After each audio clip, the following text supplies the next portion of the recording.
Today we're in a second treatise, right? Chapter 1, treasure, Yep.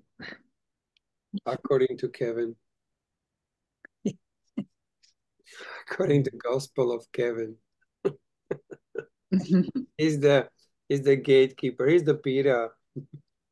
He's got the key to it all.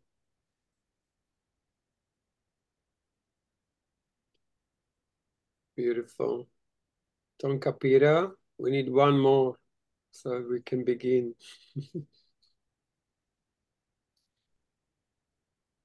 Well, Tonka and Peter is one more. Oh yeah, it's true. They come as two. They come as one. That's it. Yes, but you want a 13 participant. Treasure. Here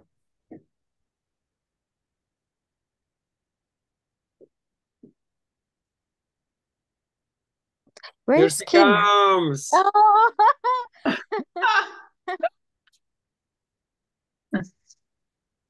The circle is complete. The circle's complete. We can begin.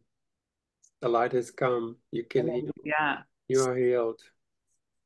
Yes, you are, Ruben.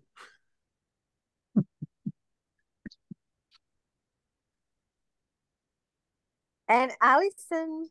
Oh, sweet. Beautiful. What a family. Okay, Kim's here. We can begin.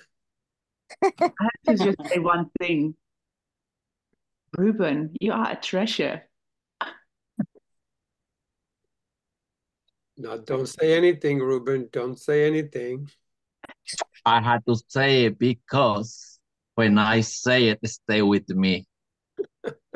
And I'm going to give it to Kevin. Kevin, you're a treasure, Kevin.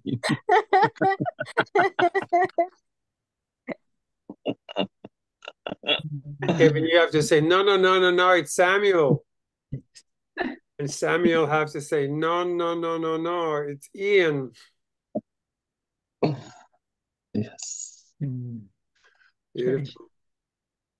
No, no, no. Let's check with Kim. Kim, we're up to treasure, aren't we? Chapter 1, treasure. Yeah. Yes, chapter 1, treasure. Yeah. Beautiful. All right. Who wants to go first? Yeah, treasure, pleasure. Yes. How about we go by pictures? Carolyn, you're first on my screen. Would you like to start reading? Good. I'm glad when you're in charge, Kevin. Okay, let's get into this, guys. I'll apologize if my dog barks in the background. Treasure, treasure, pleasure, treasure. You are all aware, at least at times, that there are treasures that lie within you.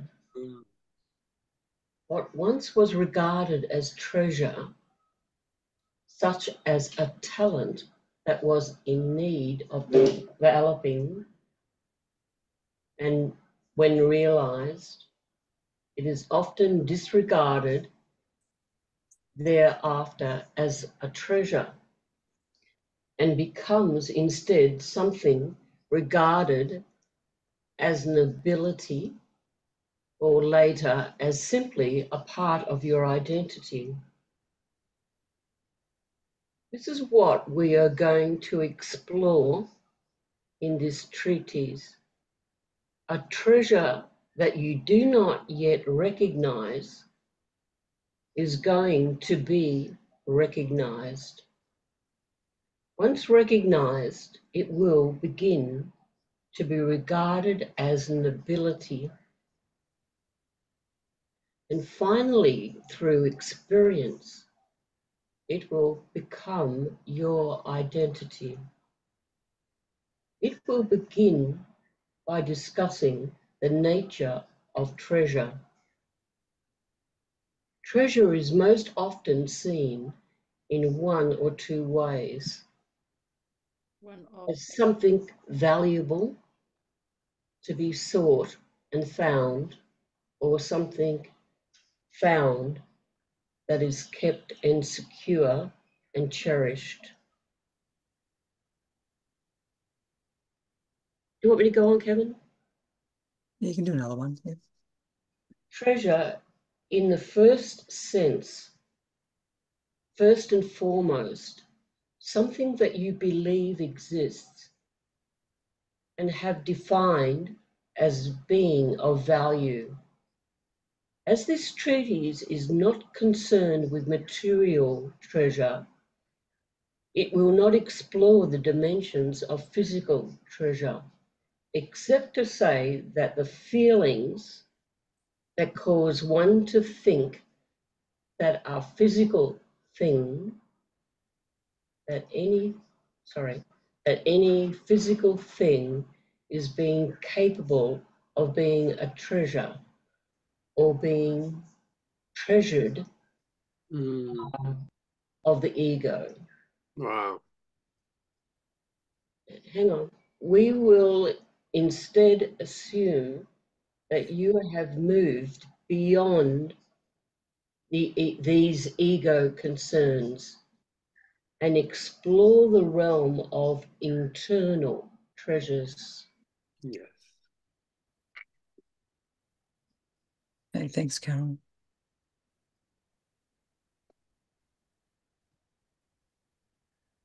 It's like I'm next. If my computer cuts out a bit, let me know because it's playing up.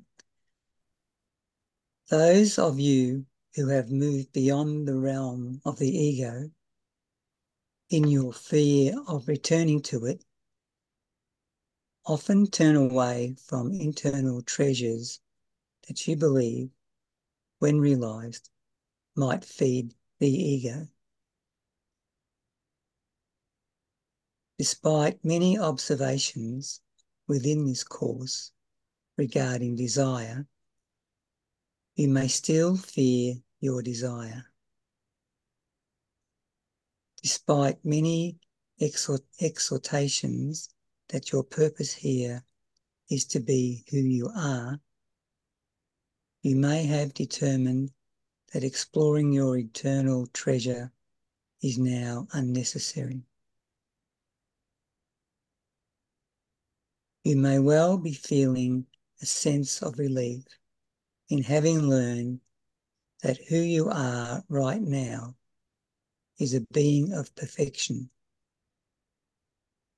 and you may find in this a somewhat peaceful resting place to dwell in for a time. Ruben. You may find that despite having learned much about the need to leave judgment behind, you judge your desire to be other than you are now, including any desires related to those internal treasures that you once hoped to have become abilities. You think this willingness to accept who you are now is what this course has led you to, and evidence of your accomplishment.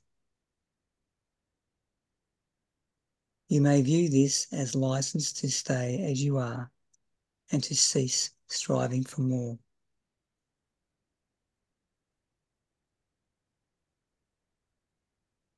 This resting place is indeed hallowed ground and an earned respite, a demarcation even between the old way and the new way of living. But it is not the end that is sought. No matter how peaceful this place of rest may at first seem, it will soon become stagnant and unsatisfying. Left in such a place without further instruction, you would soon return to your old ideas of heaven and see peace as a state of being for those too weary to fully live. Done with the adventures of living, you would deem yourself no longer interested in the hunt for buried treasure and see it not.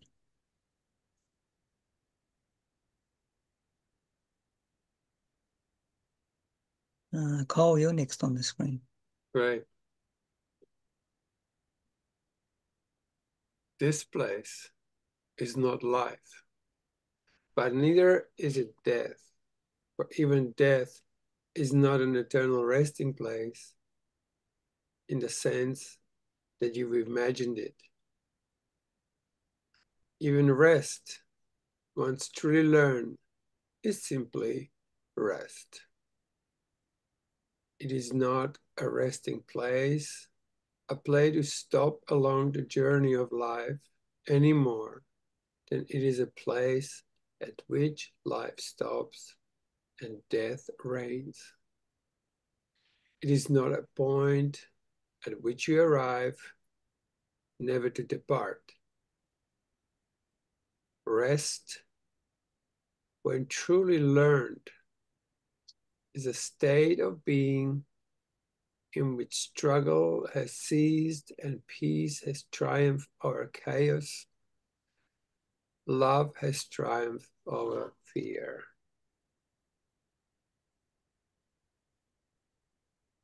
You may still see the two choices, peace or struggle.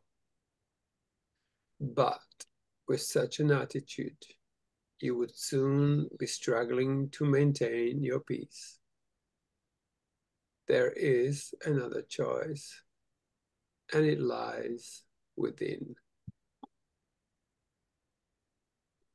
The treasure that lies within that you do not yet fully recognize is that of unity.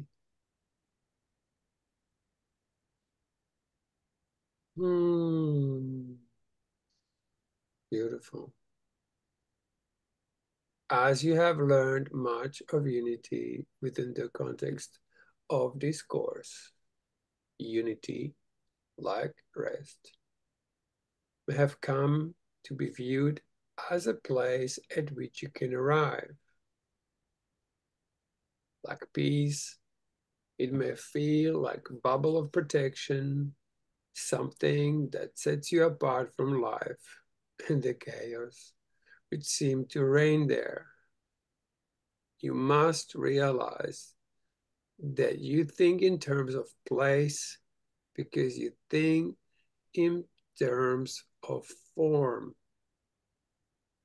Thus, even I have often used the idea of place as a teaching aid, but you are ready now to begin to think without the need for form. Ba-ba-dum. Who's next, Kevin? Chantal?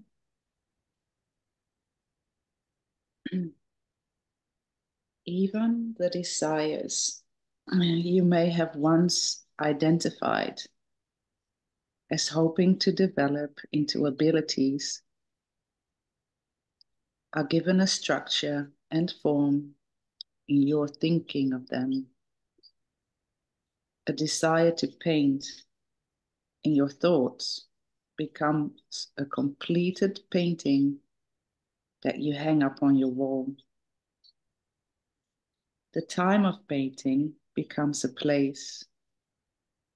A room or studio is envisioned in which all the tools of the artist's trade are available. An aspiring pianist imagines a grand piano and performances in a magnificent concert hall, or a little spinet that will grace a living room and invite friends and family to gather round. A writer sees a book in print, a runner wins a race, a tennis player becomes a champion. These are all scenes of things and places, or in other words, of the external of form. Thinking without form is a harbinger of unity. Form is a product of the separation. Mm. Thought forms are the products of the separation. Unity is not a place or a thing, but the realm of the one heart and one mind. The realm of the formless and timeless, but also the realm of connectedness, of what binds all that lives in creation with the Creator. You are a creator, but a creator who creates with thoughts unlike to any thoughts you have had before. Mm. Your thoughts of a grand piano will never create a grand piano. What kind of thoughts then would create a pianist?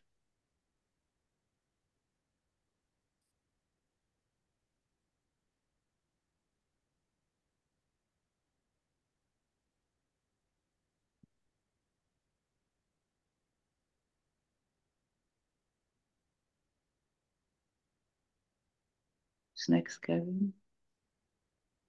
Samuel, do you like to read? Yeah, what paragraph are we on?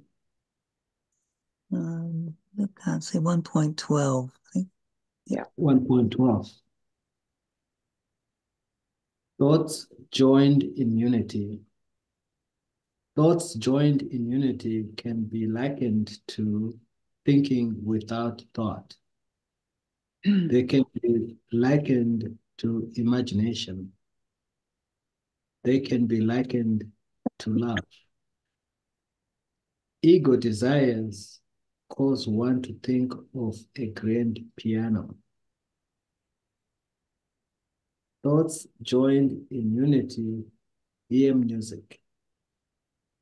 Ego desires cause one to think of an elaborately framed painting. Thoughts joined in. You are used to thinking that if you do not have a tangible goal, such as that of music lessons or the purchase of a piano, you will never reach the goals associated with those tangible steps. Thoughts joined in unity create without goals or planning, without effort or struggle. This does not make an instrument unnecessary for a musician or mean that a painter will not eventually put a brush to a canvas. But it does mean that the treasure exists without these things, and that the treasure is already a fully realized creation. The treasure already is, and it is already valuable and available. This is a first step in the change in thinking that needs to occur. It is an elementary step and one easily accomplished with but a bit of willingness. This change in thinking is in regards to treasures. You do recognize you pave the way for recognition of treasures you heretofore have not recognized. Mm. Let's take a little pause.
Who's next, Kevin?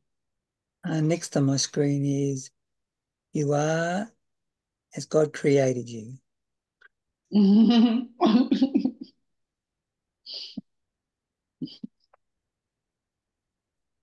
Got a new name, bro. Come on, Ruben.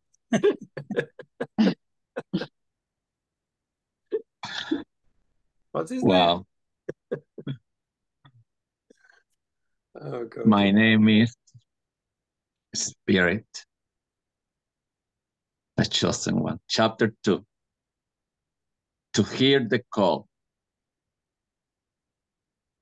Why will we begin a treatise on unity? By talking of treasure. To pave the way for talking of calling. What is it in you that recognize talents that life fully relies within? The practical mind is not the source of such imagination. The practical mind makes of imagination a fantasy. It is the heart that sees with true imagination, and the heart that speaks to you in terms that are consistent with the idea you currently hold of hearing a call or having a calling. Having a calling is spoken of in lofty terms. Few outside of those who feel they have a calling or something beyond their ordinary limited view of themselves use this phrase, but many recognize that they have a calling even unto things the world considers mundane. How does a farmer explain that she or he cannot be other than a farmer? The rising and setting with the sun is in their blood, in the very nature of who they are. The being one with the land is essential to them. What bravery it takes in today's world to follow a calling to teach, to set aside other careers that offer far more prestige and economic gain to instead be a sharer of knowledge, a shaper of mind. What overriding kindness calls one to take care of another's body, to be a healer? I'm complete. Thank you. Okay, next on the call is We Can't Start Without Her. Kim. Jesus. Okay, Kevin. I Uh, love that. It's like shamanic names. Okay, you go.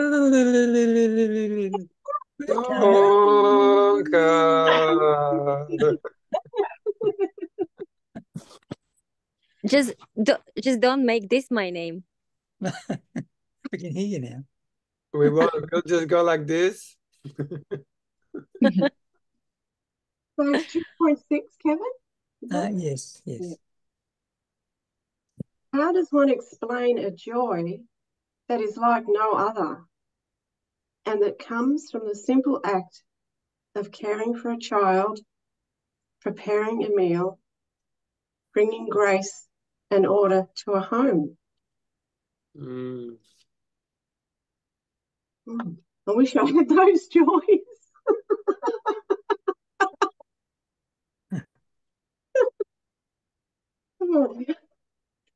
This list of different callings could be endless. Mm. Each could be considered unexplainable. Those who seek an explanation before following a calling, who look for reasons of a practical nature, who would seek guarantees of the rightness and outcome of following such a call, seek for proof they have already been given. The call itself is proof.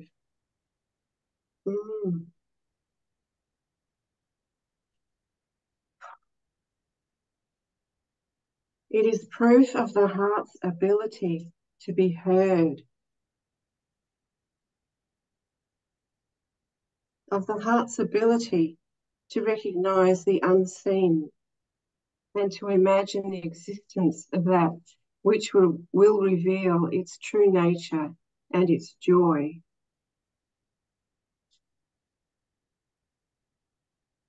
All of you are capable of hearing the truth of what the heart would tell you. All of you are just as capable of believing in that truth as of doubting it. All that prevents you from believing in truth is a mind and heart acting in separation rather than in union.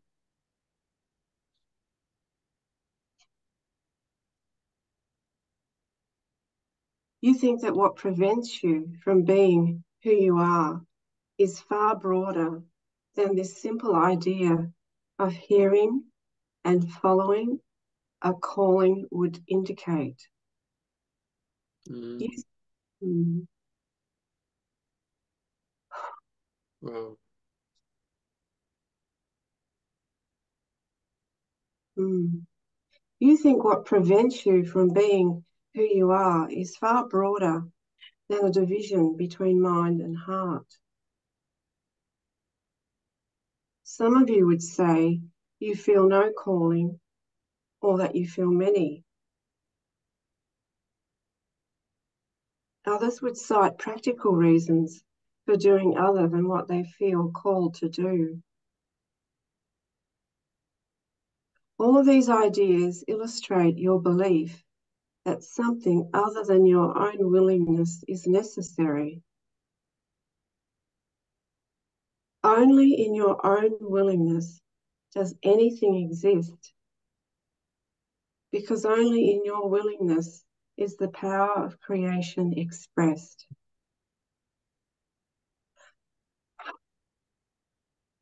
Holy dooly.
We do one more because they join very well together. Yeah. Is Alice Okay. next? Yeah, Alison T, have you found your place? I'm back. You back. are. Watch out, everyone. Ooh, I can feel the rapture coming. Yes, you are. Yes. Beautiful. So we're starting on chapter 3. Yes. To answer the call.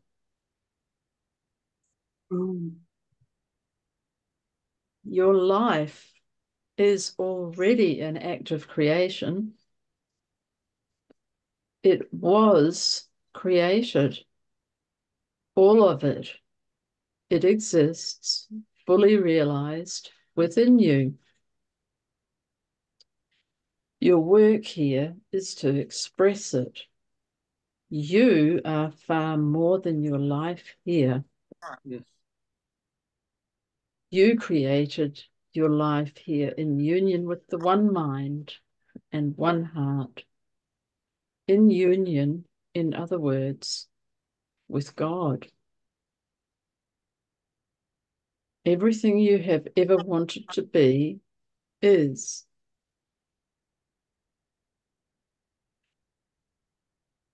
Everything you have ever thought or imagined is.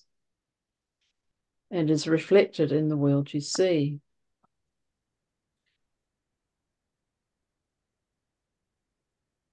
The only difference between the life you are living and the life you want lies in your willingness to express who you are. There would be no need for form if there had been no desire for expression. Life is the desire to express outwardly what exists within. What I refer to so often here as being within, as if within is a place in which something resides, is unity, and it is the place where being resides. It is the place or realm of one heart and one mind. It is the place where everything already exists, fully realized. It is like a trunk full of treasure, like a menu of possibilities. All you must do is wholeheartedly recognize the treasure you have already chosen to bring to the world. Your heart speaks to you of this treasure and guides you to open the trunk and release it to the world, to your world, to the human world. As I have said, in the realm of unity, where your being resides, this is already accomplished. Your link between the realm of unity and the realm of physicality is your heart. Your heart tells you of the already accomplished and bids you to express it with your physicality, thus uniting the two realms through expression.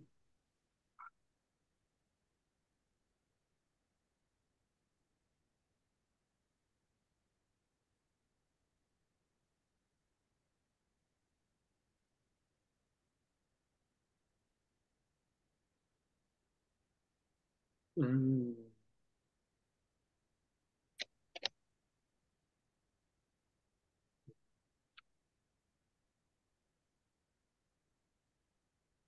I can't resist this one. Dennis the Menace, are you there? Dennis the Menace. Jeez. It's like Adam naming the animals.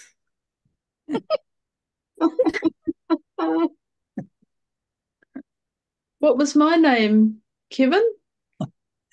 You, dis- you disappeared. You disappeared, Alison. I was saved by cold. Today you could call me Iceberg because it's blooming freezing here. Must be. It looks like it's freezing in there. Cold here. I'm cold. Hi, Dennis. Hi. Am I reading? Yes, you Yes. are. I've been crawling around the floor here. So are we in 3? Yeah. 3. 3.3. That sounds like a magic number. Mm. It is. Your mind exists in unity. Yes. Your heart exists where you think you are, Mhm. thus providing the means for union between where you think you are and where your being actually resides. Remember always that your heart is where the Christ in you abides, and that the Christ is your identity. Oh my God. Uh, Remember that it is the Christ in you, that learns and raises learning to the holiest of levels. It is the Christ in you that learns to walk the earth as a child of God, as who you really are.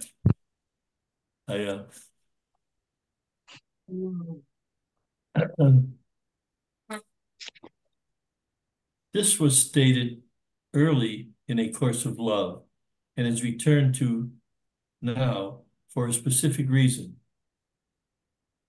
While the truth that is the Christ in you that learns may have been given little attention as you began your learning, it cannot now be ignored. Now you have realized your learning. You have begun to see that the changes that your learning is capable of bringing to your life. You have felt the peace and love of the embrace. You know that you are experiencing something real. Experiencing something real.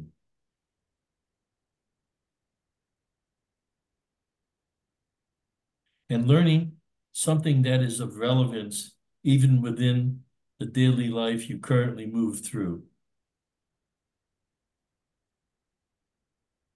Now you must fully recognize the distinction between the ego self that previously was the self of learning and experience, and the Christ self that is now the self of learning and experience. You must take on the mantle of your new identity, your new self. You know, can I tell a short story? I was shopping yesterday and I was looking for salsa, you know, in this Aldi's. I'm going all over this place. It's not a big store. And I'm going up and down asking people. So finally I walked down this aisle and there's a gal, there's a lot of college students in the store. And I said to her, I said, do you know where salsa is? And she turned to me this way. She turned around. She said, it's right behind me. She said, you must have thought that into existence. That's pretty good. I know. Who knows where you're going to meet yourself? Exactly. Someone else carry on, please. Yep. Annie from Portland, come on down. The price is right. That's right. It is this recognition that you are now acting and living in the world as your Christ self, rather than as your ego self, that will aid you in expression. Without expression, the return to unity that has been accomplished will not be realized. I'm going to read that one again. Without expression, the return to unity that has been accomplished will not be realized. Woo!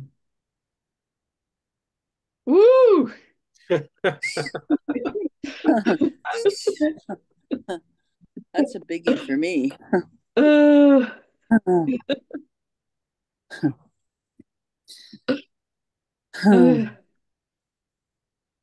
If you still balk at the idea that the Christ could be in need of learning, then your idea of the Christ is still based on an old way of thinking, as are your ideas of learning. Wow. Learning and accomplishment are not linear as you have perceived them to be. If we return to the idea of talents, this may be easier to explain. If the ability to create beautiful music already exists within you, You do not have to learn what beautiful music is, only how to express it. Ooh. If you see beauty within, you do not have to learn what beauty is, only how to express it. Expression and creation are not synonymous. Creation is a continuous and ongoing expansion of the same thought of love that brought life into existence. The seeds of creation exist in everything and provide for continuing creation.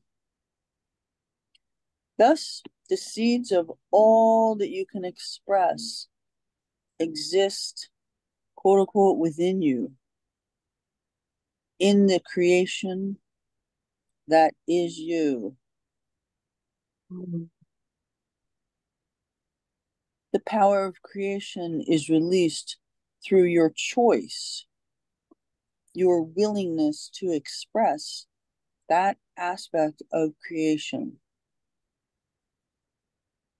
It is quite literally true that the seeds of much of creation lie dormant within you, already accomplished, but awaiting expression in this realm of physicality.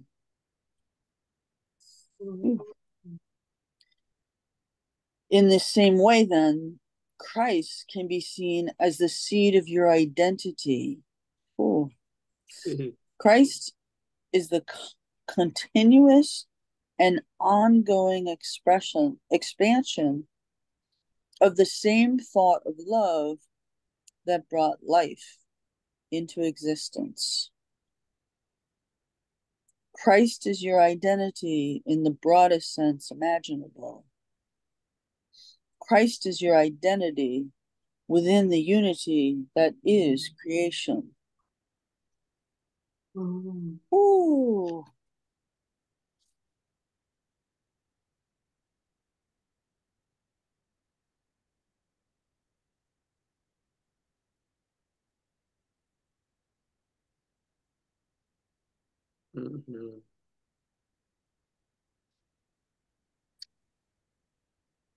This really calls for letting go of idea, like word mind suddenly is rewritten somewhere. What we thought mind was, maybe it's not mind. What we think Christ was, maybe it's not Christ. Maybe those just the old ideas that deserve release. Maybe even the word love puts a limit on what the truth is.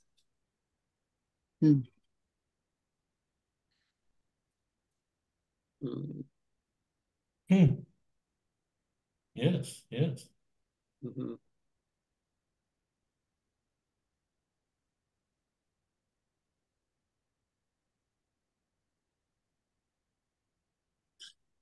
Did anyone else have there was at the end of paragraph 4, he says, now you must fully recognize the distinction between the ego self that previously was the self of learning and experience, and the Christ self that is now the self of learning and experience. The bit that really, I almost jolted me, you must take on the mantle of your new identity, your new self. Yes. I can't quite put my finger on, there's something there, and I haven't quite got it. Yes. But I know there is a story in the Old Testament. I think it's Elisha and Elijah. I'm not sure, but there was something about a mantle there. He took on the mantle. Anyway, does anyone know that story, or did anyone else have some insight when we came to that part? You must take on the mantle of your new identity. No? I heard somebody talk. Yeah, I was gonna say this was helpful to me, and this may answer your question, but like the difference between creation and expression, and somehow it just gave me the like kind of the picture that the love of God as Christ is kind of the essence that's underneath expressions, so that I can have many expressions, like I was talking about talents, like I can have many, I don't know, projects or something like that I share with others, that is an expression of that love, of that peace that is underlying it all. And somehow it's not just me expressing things kind of like as Christ, you know what I mean? But the Christ is kind of the underlying seed that is already accomplished and always will be and is always expanding. And those expressions are kind of little bubbles of that love coming through. Does that help in all? Like, and it's just a little bit of a shift. It's nice, but no, it wasn't quite. It doesn't quite answer what I was thinking. What were you going to say, Patricia? I think sometimes I think about, I want to live a Christ-like life. I want to, and instead of accepting that is the mantle, that is who I really am, I get in my ego and I think self-improvement. If I could just do this, if I just learn that and practice this, living for my ego is just self-improvement. It's a false thing. Very nice. Nice. Yeah. I did have a moment of realizing, you must take on the mantle of your new identity. It involves an acceptance of that and an active taking it on, the action of taking it on. So that is actually the action that's required of me to step into Christhood, is my action of taking it on and accepting it.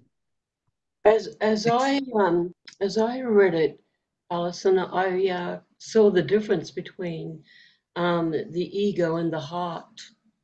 And as Patricia was saying, that the ego is like doing and creating, but for me, I felt the heart, within the heart, it's an ease of doing and confirmation of being in the spirit instead of that fighting and doing. We are accomplished. Thank you. It's it's lovely. Thank you. It is like a revelation. It reveals itself to you. You go still enough, quiet enough, and you dislodge the effort. But the effort is the killer, because we've been taught to strive for so long that we don't even know how to just step back fully. Like the whole thing, I need do nothing. And how do you do that without doing it?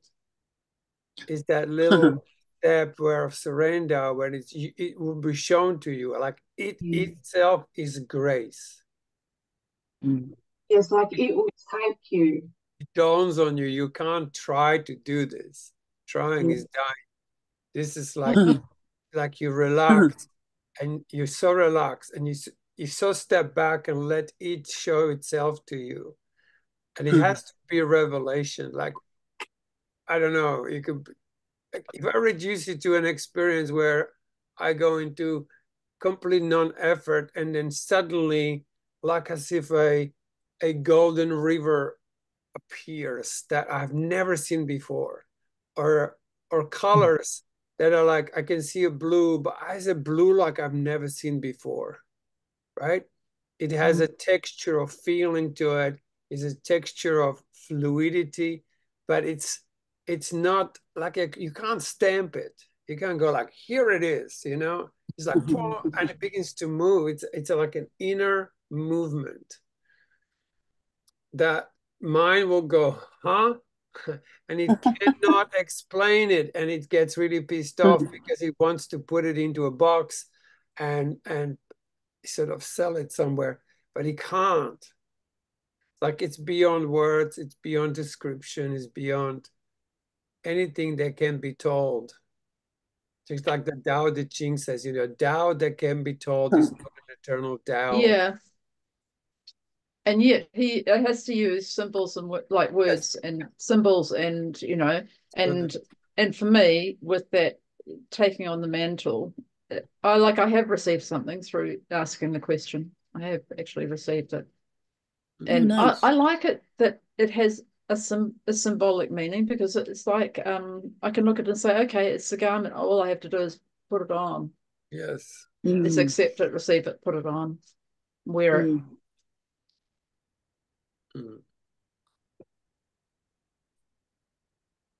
Yeah, it said the thought without the thought. Yeah. Yeah, it comes. Yeah, not overthinking it. Yes. It's good though. I'm glad I asked the question, because it did open it up for me.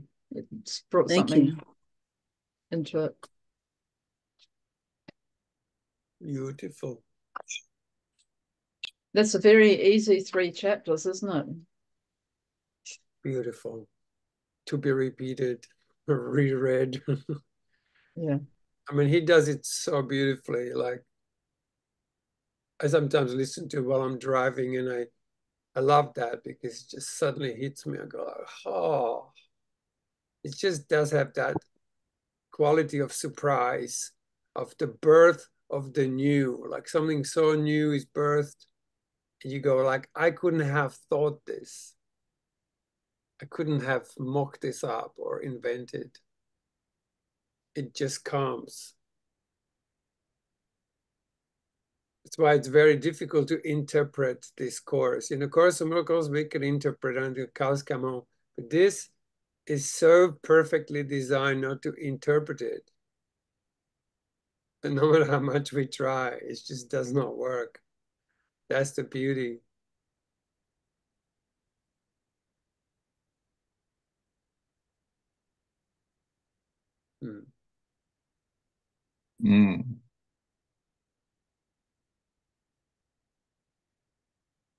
Yeah.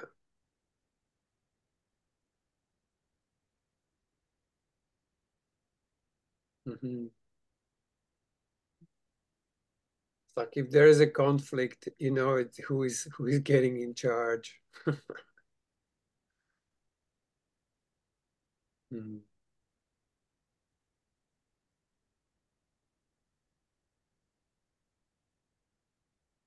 Beautiful.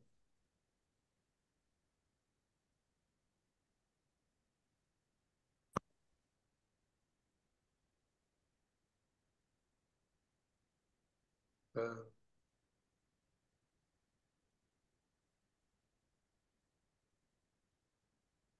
In the same way, then, Christ can be seen a seed of your identity. Christ is the continuous and ongoing expansion of the same thought of love that brought life to existence. Christ is your identity in the broadest sense imaginable. Christ is your identity within the unity that is creation.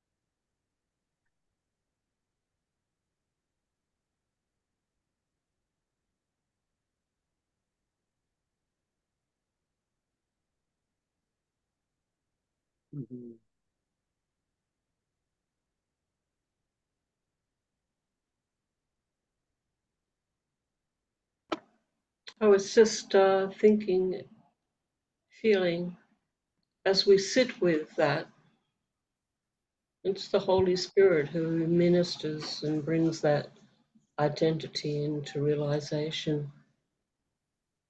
That's what I was feeling. We don't have to do it. It's already done. The Holy Spirit ministers to us in knowing who we are.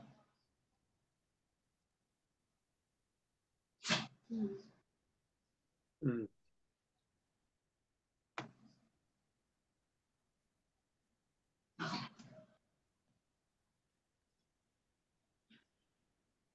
Mm.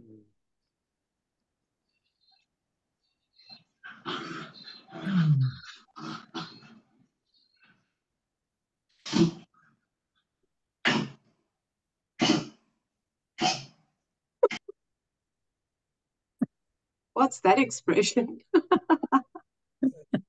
Dog sneezing.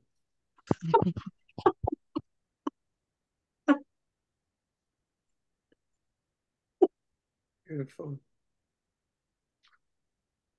Mm. Thank you, darlings. What a beautiful morning.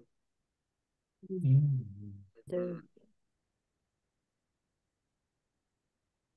Or afternoon.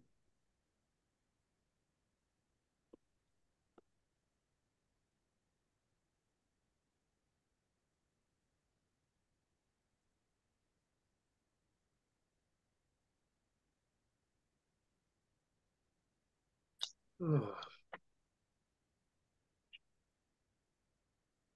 Mm.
Mm.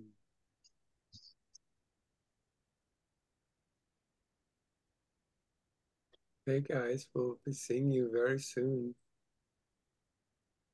Night, night. Mm. Mm. Mm.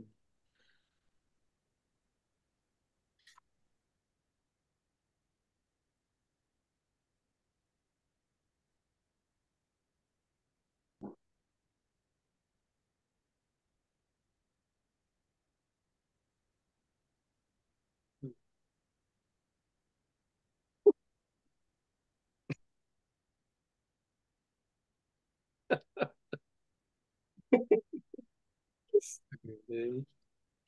All right, darlings. Mwah. Save us, Kevin. No. Bye.